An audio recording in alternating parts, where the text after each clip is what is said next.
Revolve is being sued for $50 million. This story is insane, and I feel sometimes I see stories like this, and I'm like, you know how many people are probably doing this, and they're singling out like this one company. They're suing, alleging that influencers hid paid brand partnerships. So basically, Revolve is facing a $50 million lawsuit alleging that the brand's social media marketing tactics deceived at least 1 million customers. You always think, who were they listening to? Who reported it to? Who did they report it to? I always wonder these very innuendo like lawsuits, like who was behind it. It's interesting.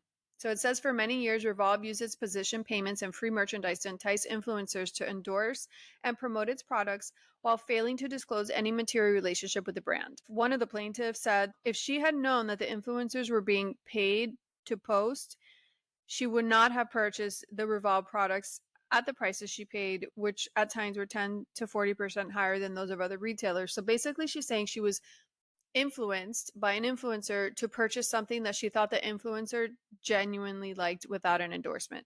So she didn't know it was an ad, and therefore that's so interesting. Who do you make this complaint to is what I want to know. So it's seeking $50 million in damages. Revolve's affiliate companies as well as 3 influencers were listed as co-defendants. So I see people do this all the time. And it always makes me think back to like going back to politics. You see all the time people posting that so and so reached out to me and offered to pay me to go march in protest or say I'm with this party or that party, and that also should be friggin' illegal. It's like, hello, how is that not illegal? How are they not calling that person that is revealing this and saying who did that? Because that's not okay.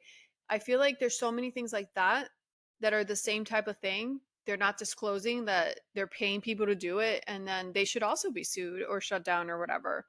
So that's, I want to see what happens with that. I find that super interesting. I also find, when you look for a rental apartment and you go on their Google reviews or Yelp and all these reviews, and you can tell that the reviews are baloney, or even restaurants. You'll say, oh, waiter Joseph was super kind and whatever. Nobody's going to take their time to put a review about a waiter. And you could tell that they probably gave him a free appetizer or a free entree. And the same thing with like rental apartments.